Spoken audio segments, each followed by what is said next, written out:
Hey everyone, this is Louis7, and I thought it would be interesting to discuss which classes in LOTRO are in the biggest need of a rework. This is especially considering that some of the developers have been posting on the LOTRO forums, and basically hinting at some developmental work going into the classes. So with that, I made a list of what I think are the top 5 classes that are in need of a rework moving into this year, 2023.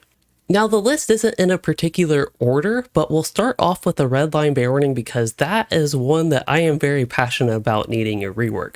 I think that the Line Beorning is kind of flawed in its core design of the spec. I made a couple videos about this the past couple years. If it's not fixed, you will see this series return with another episode later this year in the spring. But basically, I feel like when I play the Line Beorning that I lack anything that is meaningful to do in the bear form. That's not to say that the bear form isn't strong, and there have of course actually been balance changes the past few years, but it is more of an issue of the class mechanics themselves. So why doesn't bear form feel impactful? Well, it's mainly because there's not really anything meaningful to really consume your wrath. Yes, you do have a couple abilities that consume wrath, but they're typically on longer cooldowns, and they just don't weave into like a gameplay rotation all that well. Similarly, at the lower levels, I'm often left without much reason to switch to bear form just because you kill things so fast in man form. That's not to say it's a bad thing that man form is strong, but that is kind of the opposite of what I want when I play a class that can transform into a bear. I want to spend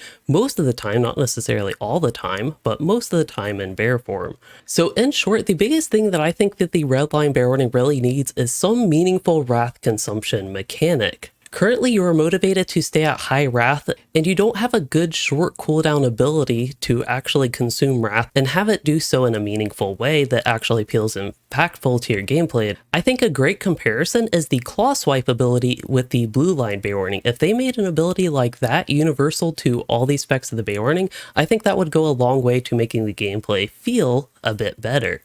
Now, there are some other issues that I would have with the Line Beorning and why I think it could use a rework, and one of them is going to be with the trait trees. So I'm going to take a look in game here with Execute and that whole trait branch in the trait tree. So Execute itself is going to be in the second row, and it's one trait point to get this ability that does damage and consumes all of your wrath, and then it has a health threshold for when you can use it. The next trait in this branch is going to increase the damage of Execute and decrease the health threshold. Then the final trait increases the Execute damage a little bit more. That's going to be, by the way, near the bottom of the line tree. And then the big effect that it gives after you put all the trait points into it and get rank 3 is your bear form abilities will have a chance to procs Execute, allowing it to be used regardless of the target's health. Now, this is a major component of the line tree for bear warnings, but it is completely useless because Execute is not worth using even when you have all these traits and bonuses. And on top of that, there is actually the set bonus, the blast set bonus you get as a line bear warning called Wrathful, that gives you crit chance based on how much wrath you have. So you're highly motivated to stay at maximum wrath. You actually do not want to consume wrath, and you want to stay high at wrath, and that makes this set bonus completely anti-synergenic with Execute. So while this is a separate issue from what I was talking about before without really having meaningful wrath consumption in the Line Beorning, this is another issue of the class that just compounds the issues that I do have with the spec and why I think it needs a rework. I will say there was a previous iteration of Execute and its traits that when you got the proc that it actually would not consume wrath, I believe. That was quite a while ago, so my memory might be a little bit fuzzy there, but I honestly missed that and thought that form of the Beorning was better. That said, the old Beorning rework we got a couple or a few years ago did bring some other positive things, but that was actually a big negative. And I realize I've gone on a long time here about the Line Beorning, but in short, this is just a class and spec that I really want to enjoy. I actually love the blue line and yellow line Beorning, but I want to enjoy the Line Beorning, so it's so frustrating just seeing that it's so close to being a wonderful spec that is fun to play, but it is just missing some stuff.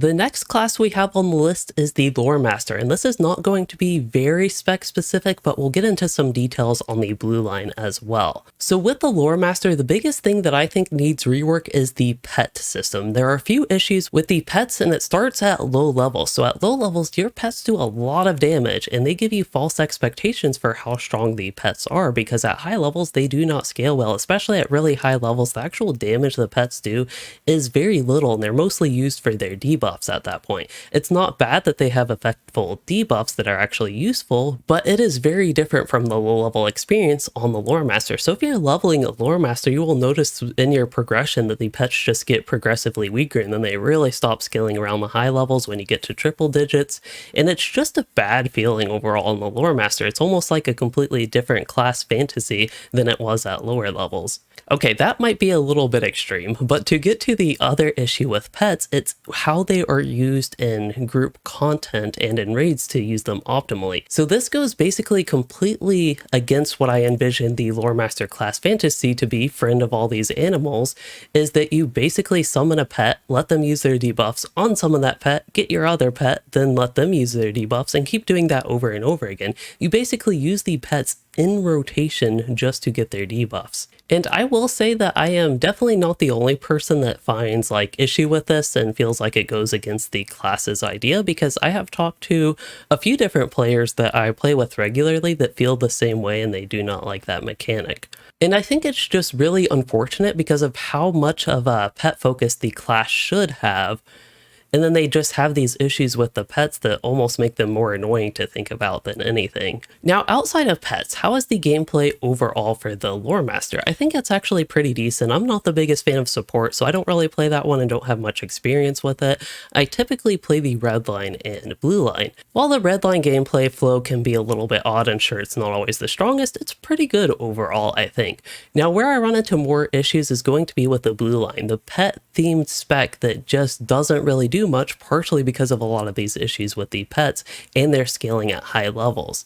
I think that the blue line Lore Master could use rework, or could even use the Brawler or / minstrel treatment, where it's turned into a trait tree that you cannot specialize into, and it just has supplemental traits for the red and yellow line themed around pets. This would have to have a pet rework for it to work in the first place, but that is a possibility with it. I just think it could lean into the pet system a little bit more. A lot of the issues that I would have with the blue line stem from the pets being so weak in the first place. Before we get to the next class in this list, I do have an honorable mention to the yellow line hunter.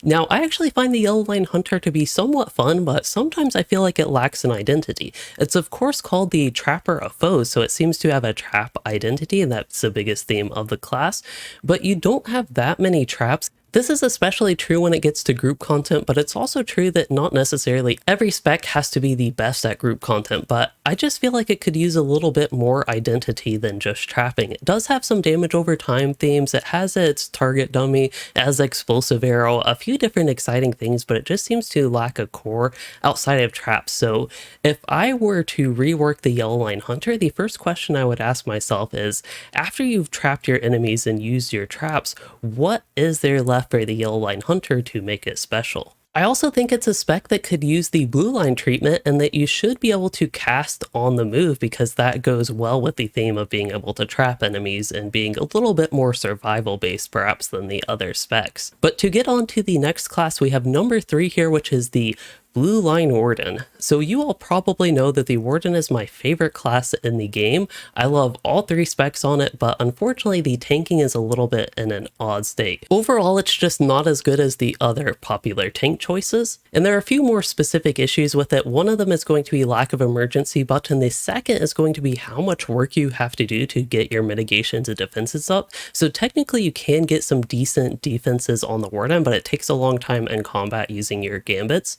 And even at that point, you are probably not going to get quite to where these other tanks are getting, with especially the Captain Beorning and, of course, the Guardian. And if you're putting all that work into your defenses, one thing you're letting go is the offenses. That's like the one thing that Warden Tank has going now, is they can actually dish out a lot of damage as a tank spec, but you are sacrificing your defenses. You have to balance, which I don't think is necessarily a bad thing, that you have to balance defenses and damage, but it just leaves the Warden in an odd spot, especially when you're trying to get threat. And taunt enemies, that is actually going to be another issue. They have one cooldown AoE taunt ability, and then they have one cooldown single target taunt ability.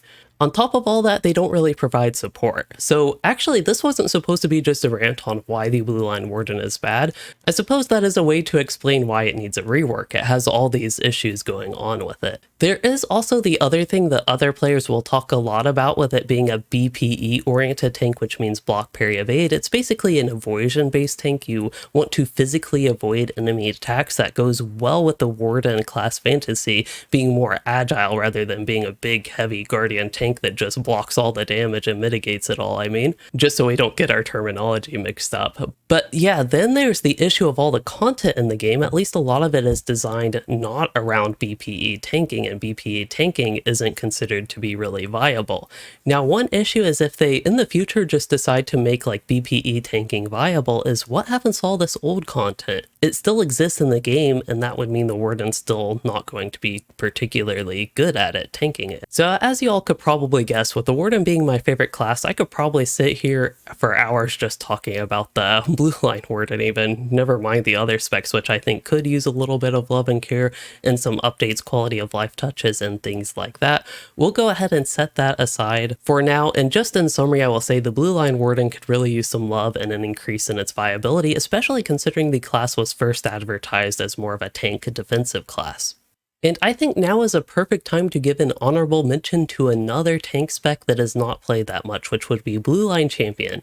I know a lot of players that would actually love to see Blue Line Champion get their shield back, and for me, I'd actually be relatively neutral on the issue of if they should get their shield back or not. I think it can be interesting to have a dual wield tank. I feel like Champion would be a great dual wield tank. I know right now it's mainly two-handed tank because you can block with two-handed weapons. There are a lot of ways that I think Blue Line Champion could take. One of my personal dreams would be like a parry-based tank. Of course, parrying BPE avoidance would have to be viable, but basically you're a dual-wield champion tank that is kind of like the DPS specs, a Relentless Warrior, but you're spending a lot of time parrying attacks and mitigating damage that way, rather than just necessarily dishing out damage. And you know, I realize as I'm going over this that I have not actually described some of the issues with the Blue Line Champion, and mainly that it's just not a very viable tank. It is like the Warden, technically usable, but it just doesn't stack up as well as the other tanks. So at the very least, having a buff to be viable would be nice, and that's why I think it fits at least in the honorable mention for this list.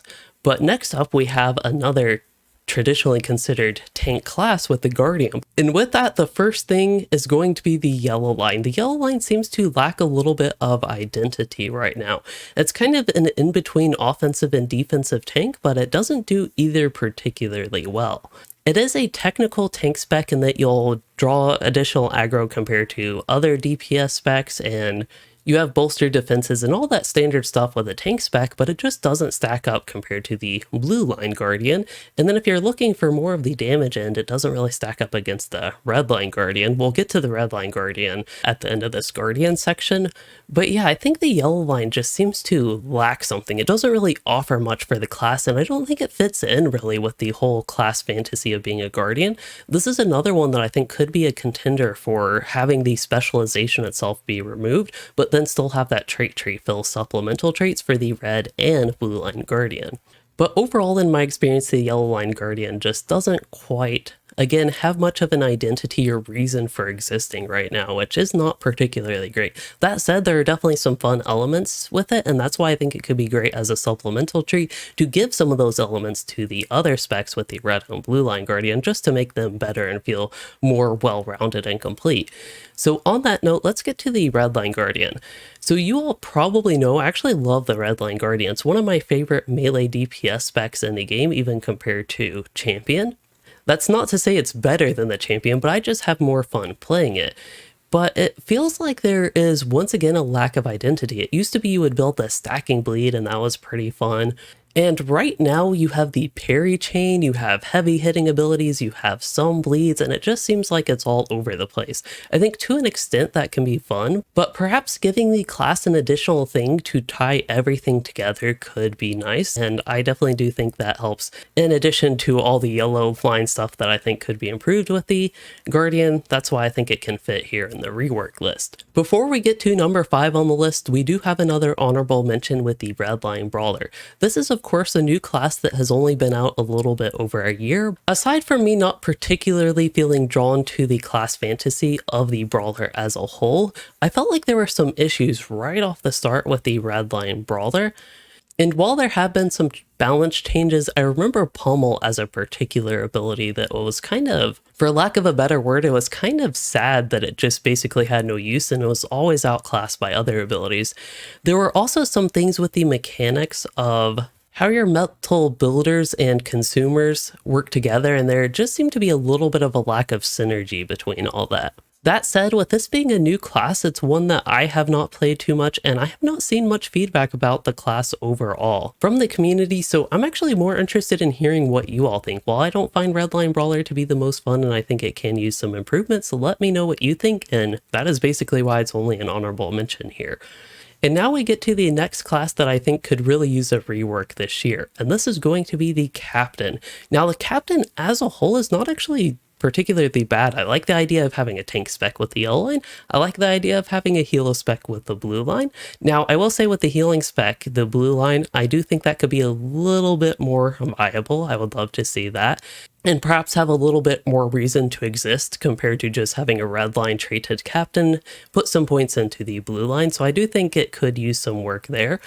And then yes, as I get to the red line, I also enjoy that one. So I enjoy all three specs of the Captain, and especially the idea of them. That's the big thing. I only enjoy the idea of them. The actual gameplay on them just feels odd and slow. That's going to be one of the biggest things. I don't think it's a problem that the Captain does low damage because, let's face it, they are a support class. They're best used in a group, and if they are too strong on their own, on top of all the group support they provide, they'll just be extremely overpowered, even more so than you could probably even consider them now, just because, again, they provide all the support. They're very, very helpful in group content. Some might even say necessary for certain things. But where I feel like the Captain really is not in a great state is how slow their abilities are. I've always thought the Captain of Combat should be fairly fast-paced. They shouldn't be a slow class that just goes in for like really heavy hits. That's at least what it feels like. In reality, they aren't even that heavy of hits. When I think of a Captain, I think of somebody having to manage a lot of things. Like if you're a Fellowship leader, you're a Fellowship Captain or a Raid Captain while trying to fight a giant turtle or a Balrog or something like that. You have to manage all these things and you have to be fairly quick paced at that. So that's basically a reason, like an actual lore and fantasy reason why I would love to see the Captain become faster paced. You know what? On that note, one thing I did forget to mention is just how the abilities are intermixed. They're kind of like the Guardian. I feel like there could be something to tie things together a little bit more. This is actually true with all three specs. Just something to tie everything together a little bit more to make it a cohesive unit could be beneficial as well. Otherwise, I would, again, love to just overall see a blue line Captain buff so they could become a little bit more of a viable healer and have a reason, again, just to reiterate, reason to pick a blue line Captain compared to a red line Captain that has blue line traits. I won't go into too many details on this, but of course another possibility is making the blue line just a trait tree that you cannot specialize into and has supplemental traits to improve the red and yellow line Captain. I don't know that I'd be the biggest fan of that, but hey, it's another possibility. Just throwing the idea out there. Let me know what you think of that in the comments as well. And based on my experience playing the game, those are again the top 5 classes that I think could use rework this year, 2023. I'm definitely looking forward to seeing any potential reworks that we have coming and other changes to the classes and adjustments. And with that, I hope y'all are having a happy new year and hope you enjoyed this video to start it off. And thanks for watching, everyone.